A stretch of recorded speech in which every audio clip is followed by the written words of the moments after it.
Hello and welcome. I am Josh Widdicombe. For today, I'm the curator of a place of incredible artefacts and exhibitions, a place that stores the greatest thing on earth. This is my archive of pop culture.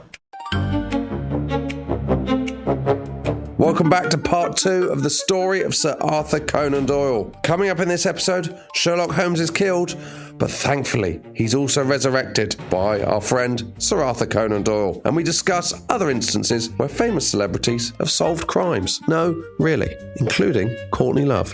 Kinda.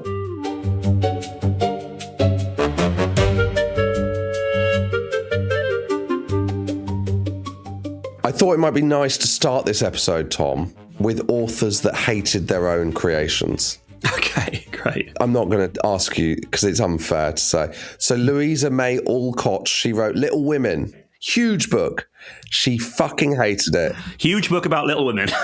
She was already a fairly established writer, right? And a publisher pressed her in the late 1860s, so kind of Conan Doyle's era, bit slightly before when he was writing Holmes, for a girl's story. Right. And her family finances were strained, so she grudgingly took on the job and knocked out Little Women in 10 weeks. Grudgingly took on the book and wrote one of the most successful books of all time. I know, it's mad, isn't it? Brilliant. Yeah. So she says in her journal, I begin Little Women, so I plod away, though I don't enjoy this sort of thing. Never liked girls or knew many. But the book becomes an immense success, sells out in just a matter of weeks, and she has to do 3 more. By the time she writes the final Which book... was Medium Women, wasn't it? Yeah. And then Taller Women. Big Women. Yeah, exactly, yeah. Great series. The final book in 1886, she writes, "It's a strong temptation to close the present tale with an earthquake which should engulf Plumfield and its environs so deeply in the bowels of the earth that no youthful shellman can ever find a vestige of it." So she hates it. Yeah, sure. I'm getting the feeling she really isn't a fan. But she, I suppose, different from Sherlock Holmes, she's actively been asked to do that. Yeah. I suppose it'll be what it represents to her creatively, isn't it? And that still happens. I won't obviously name who this person was, but I was talking to someone about writing books, and she's like a person in the public eye. So they'd come to her and said, "We've come up with an idea for this children's book series. Okay. Oh, that's interesting. We think this is a good idea. Would you write it for us, put your name in it, and publicise it for us?" Okay, yeah. So that's kind of does still happen. Yeah, well, I think there's an even more extreme version of that, which is where we've come up with this idea. Would you basically put your name to it and someone else will ghostwrite it for you? That is often what happens, is where people, they don't even have to be involved that much in the creation of the thing, but the name's attached to a project. They don't. So that must be a weird thing. It's kind of how you feel about that, what that represents. What are you... Totally. It's not even you. Totally. But amazing that in 10 weeks she's written Little Women, and that's still... and it's ruined her life. Yeah. Franz Kafka's a more extreme version. So he wrote loads of things. Metamorphosis is kind of his most famous thing, maybe. Yeah. But he was, I'm going to describe it, Tom, a troubled artist. Yes, I'd have guessed that, yeah. So he burned many of his works in progress. Like in his diaries, he writes that he's thrown these old, disgusting papers on the fire. So there's loads of Franz Kafka that obviously no longer exists. He writes, "At bottom, I am an incapable, ignorant person who, if it had not been compelled to go to school, would only be fit to crouch in a kennel, to leap out when food is offered him, to leap back when he swallowed it." So I'm going to say it. He'd probably these days people would say he's got mental health issues. Right, okay, yeah. But he hates his own work, despite its brilliance.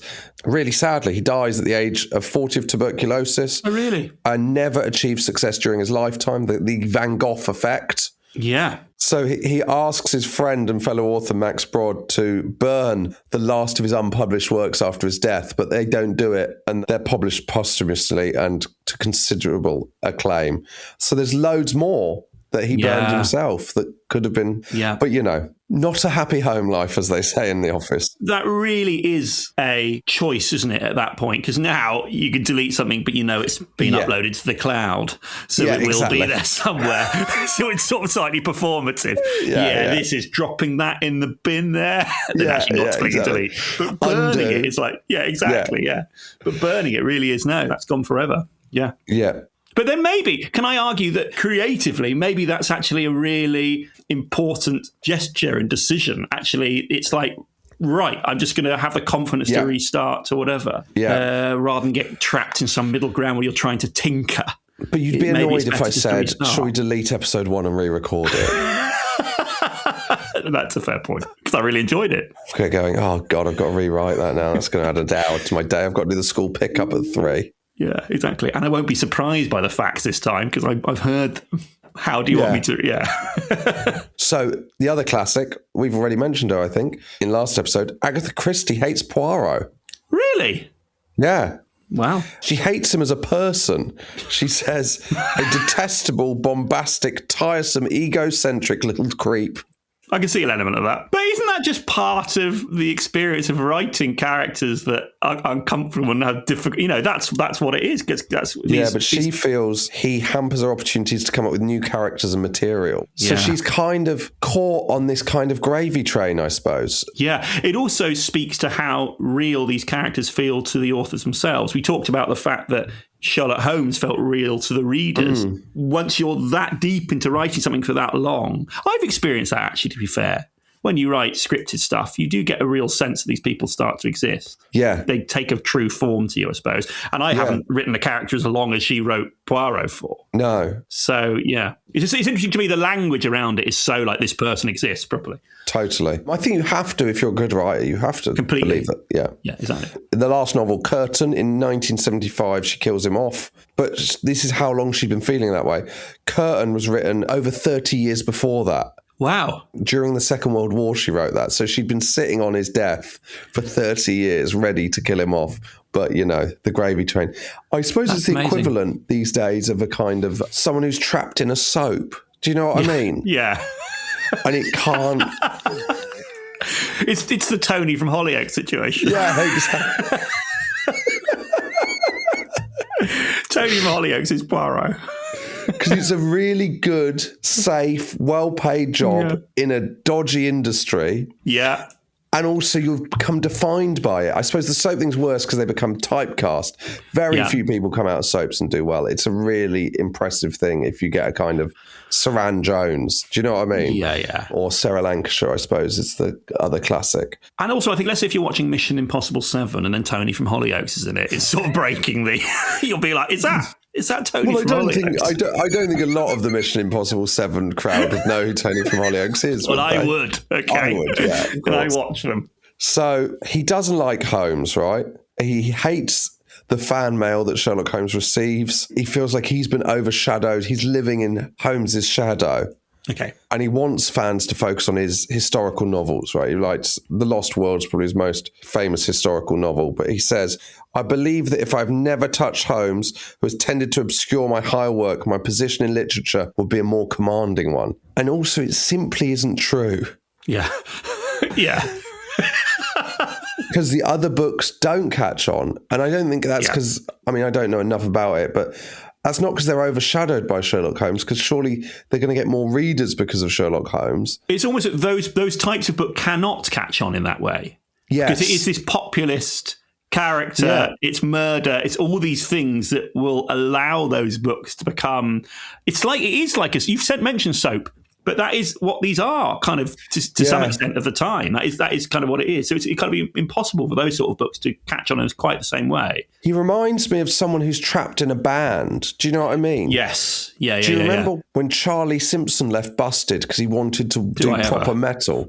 Yeah, I do. But do you know what I mean? He was trapped in this. He's back in Busted now, and I think that's probably the kind of how you feel when you're young versus how you feel when you're old. And when you're old, you appreciate what an amazing thing it is. But there was a point when he was like, I don't want these young fans. I don't want to be playing on Top of the Pops. I want to be playing in metal clubs. Mm-hmm. And I suppose, I don't know if that's the first time Arthur Conan Doyle has been compared to Charlie Simpson from Busted, but I think it is totally analogous. The good thing for Charlie from Busted is those young fans are now 38 to 43. Yeah, of course. And so the same fans, but they've got He's older. now in Busted and they're playing like mega tours and they're playing with McFly and they're loving it. And like, I think a lot of people, I love Blur, but like Graham Coxon hated that stuff around the kind of Great Escape era. Yeah, but you make your peace with it as you grow up, I imagine, and go. 100%.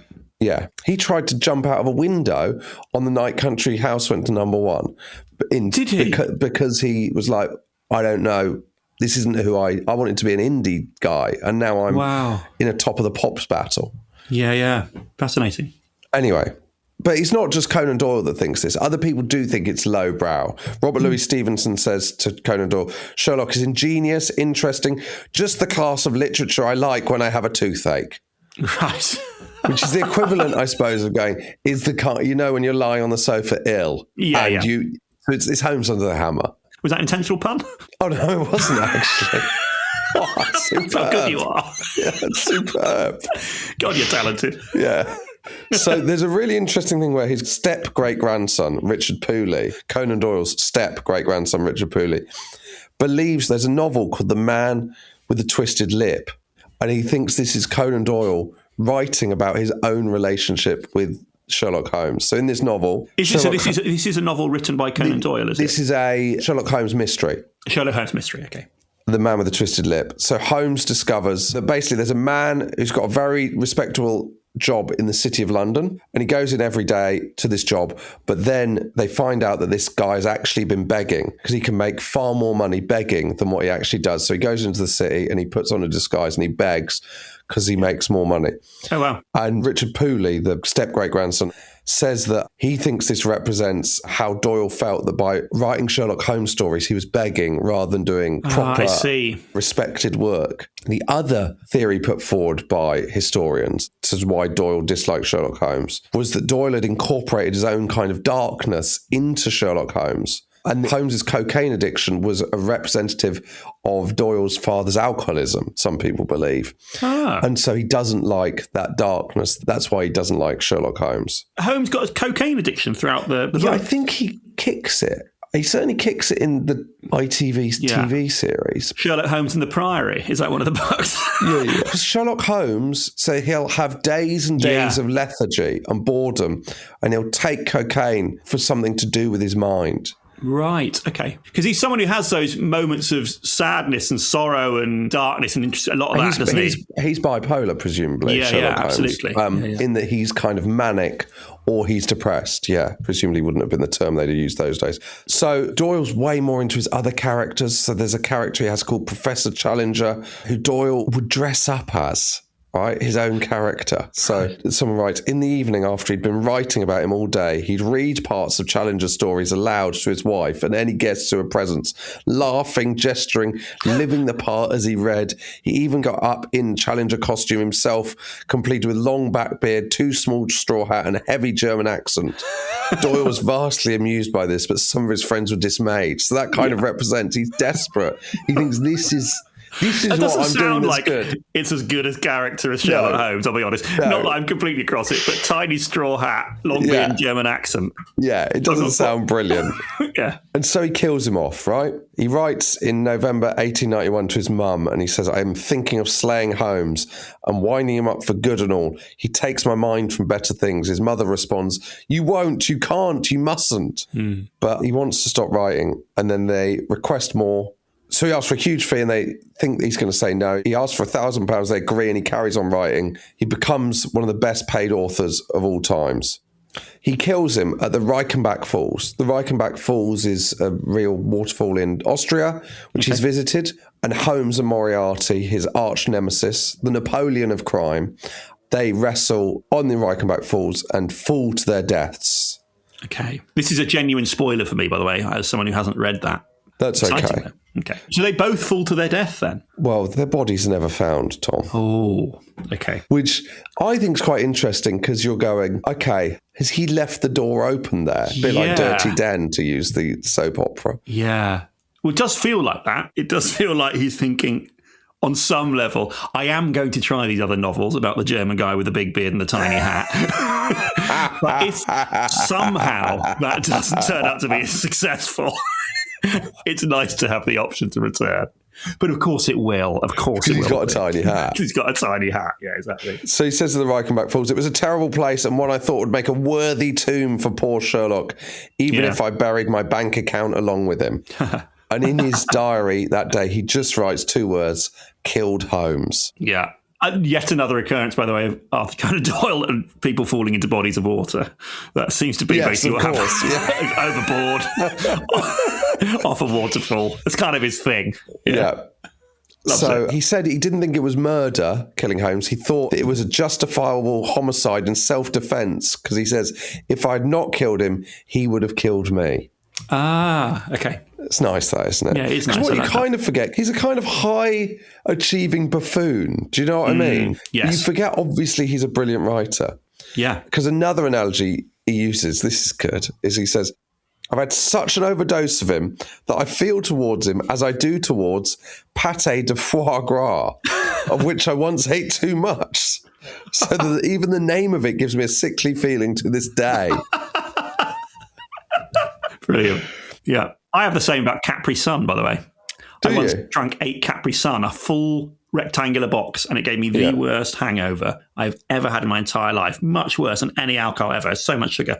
And still, if I see Capri Sun or I hear the words Capri Sun, I immediately feel sick. Oh, my word. I had a caramelised onion and goat's cheese tartlet. Okay. On the day I contracted, was it swine flu or bird flu or whatever the flu I got, whatever that flu that was in Edinburgh. That was swine flu. Yeah. Because when we were doing Superclump, the sketch group. Yeah. It's the day I got swine flu, I'd already eaten that. And so I threw it up and then it's just game over. It's like when you throw up a shot, isn't it? Like some people can't have Sambuca or whatever. Yeah, absolutely. So you're quite highbrow. You got your tartlet, he's got his foie gras, I got my Capri Sun. You've got your Capri Sun. I'm on the other side of the track. Well, exactly. He'd hate Capri Sun because he'd see it as lowbrow. Absolutely. So this is a really interesting also, to draw more modern analogies, fan thing, right? Because the fans are in mourning at the death of Holmes. It's almost like the first thing of like fans that happens.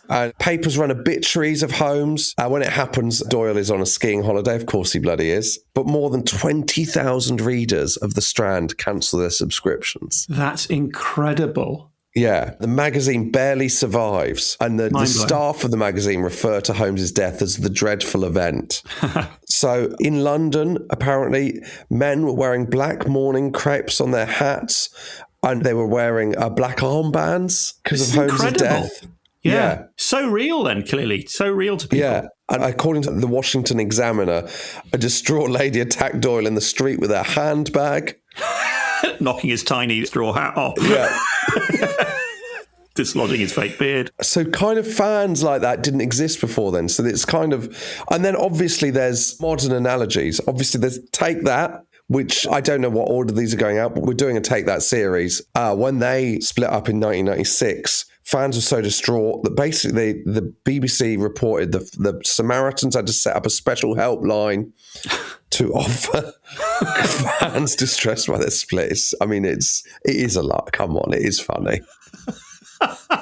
Although I suppose their fan base was quite young, sort of tricky formative years, all that sort of stuff, I suppose. But yeah. Have you ever felt, for example, gutted about the breakup of a band? No, I don't think so, because I don't think I've had a band like that has then broken up in that sense. Okay, yeah. Or retirement of a footballer or anything, or the death of a character in a movie, or that sort of... I always think it's an interesting one with the death of a celebrity that you didn't know. Yes. I don't know how to feel about that. Do you know what I mean? Yeah. I felt that a bit with the death of David Bowie. I felt very sad, but I also felt like I didn't know whether I had any right to feel sad, if you know what I mean. Yeah, no, I get that. That's interesting. And there's the public grief for someone you don't know feels... And I don't mean this, obviously, I understand it if it's like a horrible crime or something, and you just find that awful. Mm-hmm. But I mean, I was 13 when Princess Diana died, and I'd say that felt quite a weird experience, the way the nation reacted to that. Yes. I don't think that's sticking my neck out to say that, but it was tragic, obviously, because of her age. But there's something about public grief that I find quite odd. I can give you an example of the time I felt showy. Sad, which feels like a joke, but it isn't a joke, was when, was it Barry Chuckle? When he died, I really felt quite sad because of Paul Chuckle. Yeah, well, of course. I sort of like, and we have actually worked with them. They were on an episode of a sitcom we wrote together. Yeah, and we've since worked with Paul Chuckle quite a few times. He's a lovely man. If weirdly, it was sort of like, that's one of the weird sort of celebrity deaths where I felt sadness because of the brother that was still alive. Do you know what? I know this is going to sound insane, I felt quite sad for Debbie McGee when Paul Daniels died. Absolutely. Yeah, completely. So maybe it's when you know someone's left. Yeah. It's who's left behind. Yeah. But completely. when you don't know them, so obviously there's people I've known who've died, and then you feel affected, like, I don't know, Sean Locke or Steve Wright I felt quite affected by, because you've met these people. But when you haven't met them, it's quite weird. But obviously no one's met Sherlock Holmes because he doesn't exist. Yes, crucially. But then you have to think about the time at which people were accessing these stories. Of course. We are now used to the language of movies and television and sitcom and drama and all this sort of stuff, and we are so completely across the fact that these are characters. Now, I'm not wanting to patronise the people who would have been reading it, but it was quite a new But Victorians medium. were thick. Exactly. Moronic to a man. But no, the point is that it would have felt different because it was newer, the way that people were taking those stories. And the fact that it would have been in the newspaper as well is a big thing, or their magazines, that weekly it coming into your life in that way. I can completely see how it would have that effect at that time in the way it wouldn't today, but then it definitely did. And I can let's see whether this one you think is reasonable. Okay. Star Trek was cancelled after 2 seasons due to low ratings. I didn't know that. What, the original Star Trek? The original Star Trek by NBC. And then there was a national campaign by fans. There was student protests at a place called Caltech, which I presume is California University of Technology or something, i.e. Nerd Central.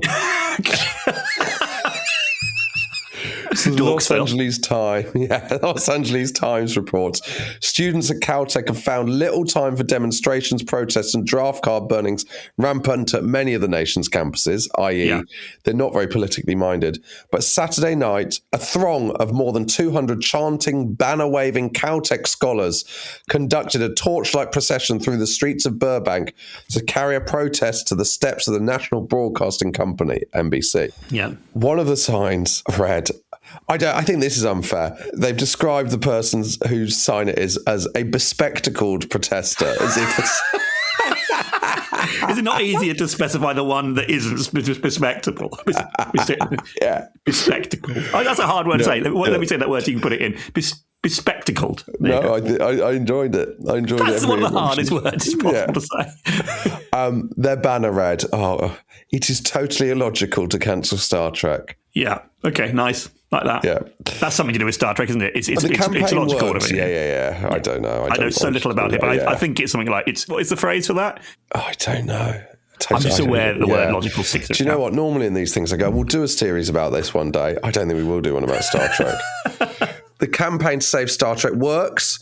NBC picks it up for a 3rd series, but airs it on 10 p.m. on Fridays, which, according to the article, was the so-called death slot, which is a hammer blow for me in Ukraine, as that's the last leg slot. Well, we're breathing life into the death slot, Yeah. After Star Trek's 3rd season, it's cancelled again, but 79 episodes, they go into syndication, and then there's 5 spin-offs and 11 movies. But so the original series only did 3. Yeah. That's fascinating. I would have assumed it was something... the billion different... I don't know. Absolutely. Well, the universe is infinite, isn't it, Josh? Of course. I've always said that. The OA, this is a fascinating one. 2019, a woman named Imperial Young went on an 8-day hunger strike outside of the Netflix building in New York, protesting against Netflix's decision to cancel the TV show The OA. She said, entertainment is food for the human soul, and Netflix's algorithm isn't measuring that right now. And by not taking physical food, I'm saying that this show is more important food to me than actual food. Yeah, but the fact you're the only person sat there suggests the right to cancel it. Yeah. What is the OA? No idea. I don't know. So Conan Doyle has some time to himself away from Sherlock. He gets into cricket. I mean, he's always been a keen cricketer, but he's between 1899 and 1907, he plays 10 first class, which means basically that's the equivalent of county cricket matches for the MCC, Marylebone Cricket Club, which is based at Lord's. Yeah. Amazing. He also plays in an author's 11, which includes Arthur Conan Doyle, J.M. Barrie, P.G. Wodehouse, and A.A. Milne. What a batting lineup. Have you seen the movie Big Fish? No. Which is about a guy retelling. It's about the retelling of a man's life. Is it about? Yeah, his father's life and all these stories that they assumed were fake from his life, but then he retraces his father's steps and find out that all these things did happen. Basically, Conan Doyle's life feels like that. Yeah, it's quite Forrest Gump, isn't it? It's quite Forrest Gump. There you are. There's a better example. It feels like impossible these things could be true. It's amazing. Yeah. Introduced skiing to Britain. Yeah, he's played Test cricket. Well, first class cricket, so that's domestic cricket, not Test. Test is international, so it's the equivalent if he's played for Everton rather than England. Exactly. Created one of the most important literary characters of all time. I know. Has failed to set up a doctor's practice in Portsmouth. I know.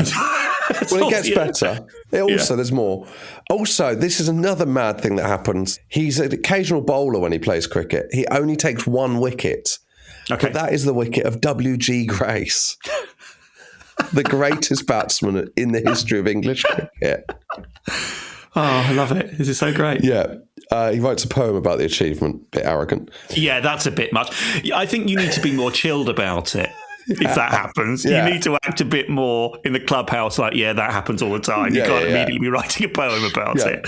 James Anderson's not writing 560 poems or whatever about his international wickets. Yeah. So then the Boer War comes along and he serves as a volunteer physician in the Boer War in Bloemfontein, and he's quite annoyed at the British troops' abilities as marksmen. Okay. So he founds the Undershore Rifle Club at his home, constructing a 100-yard rifle range, providing shooting for local men. He then stands for Parliament twice as a Liberal Unionist, in 1900 in Edinburgh Central, 1906. He doesn't win either of them. But he's got so much hinterland, it's insane. So much energy as well. Yeah. And then, this is one of my favourite stories. In 1901, he's one of the 3 judges in the world's first series of Britain's Got Talent.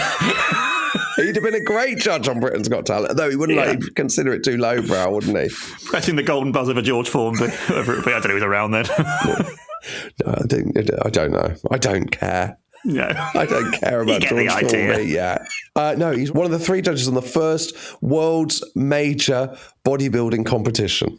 Did not see that coming, I'll be honest. Yeah. So this is organised by the father of bodybuilding, Eugene Sandow, who Doyle knows because Eugene Sandow's been training him. Yeah. And the event's held at the Royal Albert Hall. The other 2 judges are the sculptor Charles Laws Witterong and Eugene Sandow himself. So this is just how has he ended up like that's what a weird. Well, he's a celebrity judge, isn't he? I suppose that is what it is, isn't it? Yeah, you're right. That is what it is. He is a big celebrity of his day. So there's 80 competitors, right?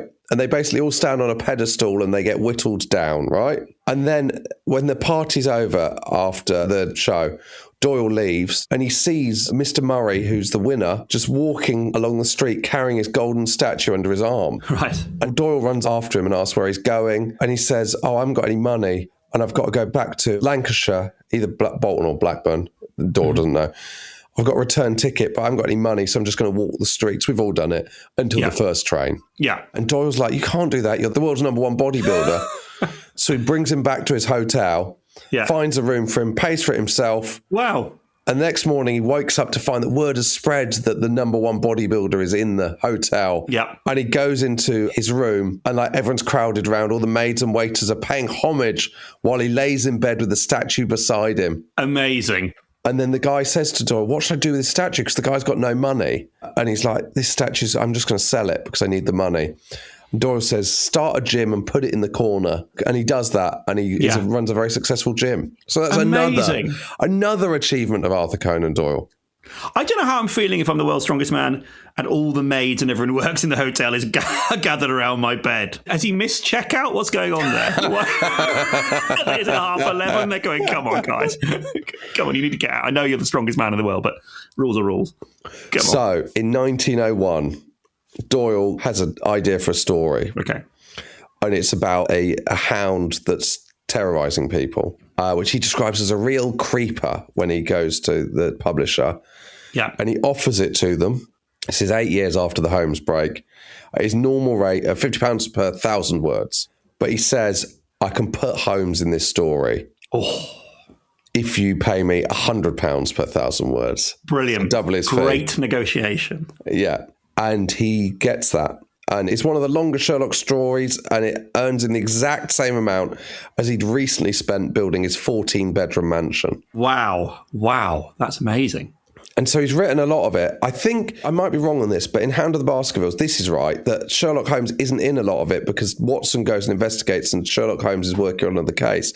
I wonder if that's because he's kind of levered Holmes into the story. I don't know. Interesting. I don't know if that's true.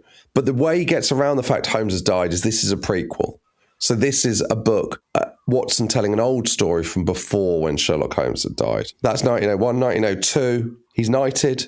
And then 1903, due to the success of The Hound of the Baskervilles, he's kind of forced to bring back Holmes. Right. I wonder how he felt about that. That's fascinating. Yeah, and it's the adventure of the empty house, and Sherlock Holmes comes back. He goes to Watson. Watson's treating a patient who's in disguise, and Holmes is a master of disguise. And then Holmes reveals that he is the patient. And Brilliant. He threw Moriarty off the Reichenbach Falls using his knowledge of Japanese wrestling. And and then he had to go into hiding for a couple of years so that Moriarty's people didn't get him. Henchmen. That's a great start to a novel, isn't it? The idea of the main character themselves being the person who's in disguise and on the table. Yeah, so he's often in disguise, Sherlock Holmes. Yeah. And he always does feel a bit like, come on, mate. How tell. good are you at disguise and acting? Well, he had that tiny straw hat on, Josh. Yeah. And the big beard. I'm not saying he's running short of ideas at this point, but he goes to the editor of the Strand magazine and he says, I've got a really good idea. What if we let some of my fans send in ideas for Sherlock Holmes stories and then I'll write them? And the guy says, no, we're not doing that. That feels like the sort of death rattle of a TV show that's trying to sort of stay on with the channel, doesn't it? Let's just try one more series where people send in ideas. Let's just give it a go. Look, I reckon it'll be fine. It'll really help. Yeah. So he almost dies the year after this, right? He's driving home and he clips the gatepost, flips over the car. Right. And it pins him face first to the ground. Presumably it's an open top car, obviously, in those days. Right. Oh, yeah. It pins him face down to the ground. He says, I felt the weight getting heavier moment by moment and wondered how long my vertebrae could stand it. Oh, that's horrendous. However, they did so long enough to enable a crowd to collect and the car to be levered off me. I should think there are a few who could say they've held up a ton weight across their spine and lived unparalysed to talk about it. Oh, that's horrendous. So he attributes this to the muscle conditioning program he's done with Eugene Sandow, the bodybuilder. Oh, okay. Great. Also, this is his second accident in the same car. He's previously, while driving his mother, crashed into a turnip wagon. We've all done it. Yeah. So Conan Doyle was ripped then? Conan Doyle was ripped, yeah. That's a great little side fact. He was. I had no played idea. cricket, he was a skier. Yeah. He was judging the bodybuilding. He's a jock. He's an absolute hunk. He was a goalkeeper. And then in 1906, he starts solving crimes himself. What? What do you mean? So George Adalji, right, who was born in 1876 in Staffordshire. So he's the son of Charlotte and Reverend Shepherdji Adalji, who's the first South Asian to be a vicar in an English parish. So obviously George is Asian, right? And then in 1903, around their parish of Great Riley, a number of animals, horses, sheep and cows, are kind of slashed and mutilated. Right. The Great Wiley outrages, they're called, and he's George, the son of the vicar, is tried and convicted of the 8th attack on a pit pony, sentenced to 7 years in prison with hard labour.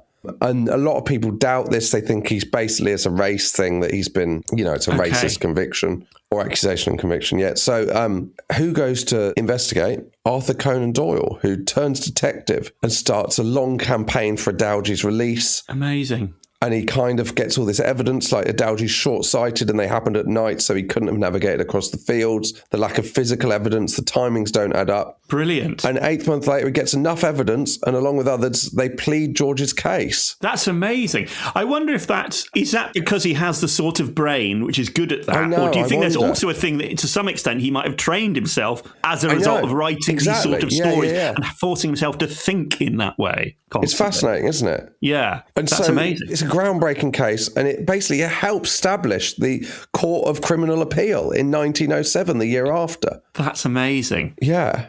What a legacy this guy has. I'd say it's the maddest life of anyone who's ever lived a life. Yeah, completely. It's so weird. That's not the only case he gets involved in. Yeah. So there's a woman who's murdered in Glasgow in her flat, and her papers have been ransacked and only one item's missing, a diamond brooch. And this guy's accused of it, Oscar Slater. He's a German Jew. He runs an illegal gambling den and he's probably a pimp, but he hasn't done it, right? Okay. But he gets done for it because he's attempted to sell a pawn ticket for a diamond brooch and he's escaped to America. So people assume it's him. At the trial, there's inconsistencies. The pawn brooch is discovered to have belonged to his girlfriend, but it comes to the attention of Conan Doyle, this case again, and he uncovers new evidence, uncalled witnesses, and in 1927, they authorise his release because this is the way the Scottish legal system works. He's kind of never cleared of it. Okay. And he's always bitter, but Conan Doyle's involved in that as well. That's amazing. Do we know if he was representing them in court? No, I don't think he was. Is cool. If you are being accused of something and then your lawyer stands up and it's Arthur Conan Doyle, the creator of Sherlock Holmes, I think I'm winning this. Whatever happens, I'm winning this. This can't go wrong. This can't go wrong. I love this same guy who has achieved all these things. He's also mega ripped. He's also the sort of man that drove into the back of a turnip truck. Yeah, I love of course. He's Mr. Bean, but he's a great achiever. Yeah. Let's end this episode with some celebrities that have cleared people's names. Okay. Larry David, I didn't know this, has cleared a man's name. So season 4, the carpool lane of Curb Your Enthusiasm. I know what this is about. Do you know this story? I do, because I've seen a documentary on it, but it's tell your listeners, because it's one of the most... You tell me what you know. I've not seen the documentary. I'll tell you what I can remember. Yeah. So my understanding is there's a game of baseball being played, maybe the Cubs or something like that. I don't know who it is. LA Dodgers. LA Dodgers, there you go. And one of the fans is accused of attacking or killing someone. Murder, yeah, that particular night. But he claims he was at the game watching the baseball. The way that he is basically saved is the fact that Curb Your Enthusiasm was also filming there that night. And Larry David walks down a steps, is that right? Yeah. Just beside him. And you see him in shot. So this mad, guy could isn't it? not have been at the murder scene. And that's his alibi. It's unbelievable. And it slowly comes out. They have to try and find the footage. And then I think it's just they're watching it back and they realise he's in shot. It's amazing. It's the wild, absolute isn't it? redemption for this guy who's clearly lovely as well. Yeah. Amazing story, well worth watching. Yeah, and that is he's saved from that. There's a bleaker one, which is not someone who solved it, but you know Les Battersby from Coronation Street? Yes. Bruce Jones, who played him, he found one of the victims of the Yorkshire Ripper. Oh, wow. Isn't that wild? So That's a bleak episode. Well, Coronation Street is quite... Yeah, absolutely, gritty, isn't it? And he was arrested as a suspect for 14 hours because he was working on an allotment. And they thought because he had a wheelbarrow and like stuff, like he was the Yorkshire Ripper. Oh, wow. So he found that. And in a lighter note, Courtney Love thought she'd found the missing Malaysian Airlines flight MH370. Right. Where? How? I'll be honest, that's not the Courtney Love story I'm expecting. Well, of course, yeah. There is a crime you can solve, Courtney. So she announced her theory. She basically took a screenshot of the sea and annotated the screen. On Google Maps or whatever? Yeah, presumably. This is incredible. She annotated it to show where she thought there was an oil slick and evidence of an aircraft. She wrote with it, "I'm no expert, but close up, this does look like a plane and an oil slick. Prayers go out to the families of hashtag MH370. It's like a mile away from Pulau Perek, where they last tracked it." What a decision that is. If you're starting with, I'm no expert, and it's about, I think probably stay I hate to break it to you, but she was not correct. Okay. Yeah. Shock horror. She's no Arthur Conan Doyle. So in the final episode of it, Conan Doyle's life takes an insane turn as he doesn't just... So you're saying at this point, it's yet to take an insane turn, you're saying? Okay, we haven't reached the insane turn yet. As Brilliant. he becomes further involved in the world of spiritualism, and he thinks that he proves that fairies are real. Wow. And he also scores 150 goals for Real Madrid. Yeah, of course. Yeah. And wins the Champions League final. Because he's an all-action hero. Exactly. If you want to listen to that now, join the fan club. Oh, you get all the bonuses. Do listen to the Balloon Fest episodes on that if you haven't joined the fan club, because that is one of the great stories. If you think this is mad, that is a mad story. And there's various other episodes on there. Plus, you get all the new series on the day of release. No ads, no boring adverts. We'll see you then. Bye-bye. That's it for part 2. Coming up in part 3, Sir Arthur Conan Doyle faces a series of tragic life events before he finds himself embroiled in multiple controversies and scandals surrounding clairvoyance, fake fossils, and the counterfeit photographs of fairies. And remember, you can get all the episodes of this series right now at museumofpopculture.supportingcast.fm. Please follow us on social media because it's a glorious place at archiveofpopculture_pod to see links and clips to some of the things we discuss in the episodes, as well as being the ultimate home of pop culture nostalgia.